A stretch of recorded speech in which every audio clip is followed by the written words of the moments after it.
going on, JMU Nation? I'm Kevin Haswell, your co-host, here for another episode of DukesCenter. I have a new co-host for the rest of the season, Harry Holtzclaw. Excited to have you, Harry. How you guys doing? I'm Harry Holtzclaw. I'm a senior staff writer for The Breeze, and I'm excited to be in my first episode of DukesCenter. Yeah, so let's jump into this week. Football, 4-0, 28-10 win over Maine over the weekend. Ezra Archie, huge game.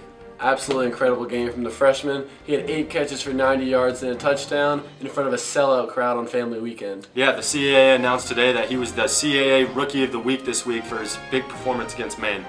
But they're not the only sport that's thriving this season.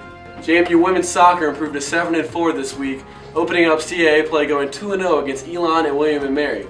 Freshman Ginger Deal scored in both those games, earning herself CAA Player of the Week honors. Next week they travel to UNCW and they play at home against Northeastern to wrap up the week. JMU volleyball moved to 11-0 on the season, with 2 wins last week on the road, one against William & Mary and one against Elon. The Dukes are now one of 5 teams in the country to remain undefeated.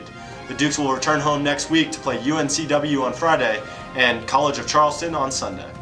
JMU men's soccer went 0-1-1 last week when they fell to Radford 4-3 and tied Elon 0-0. They are now 3-3-2 on the year. They host William & Mary this Wednesday. JMU field hockey moved to 6-3 on the season, going 1-1 last week with a win against Ball State and a loss against number 15 Louisville. The Dukes will go on the road to play Richmond on Friday.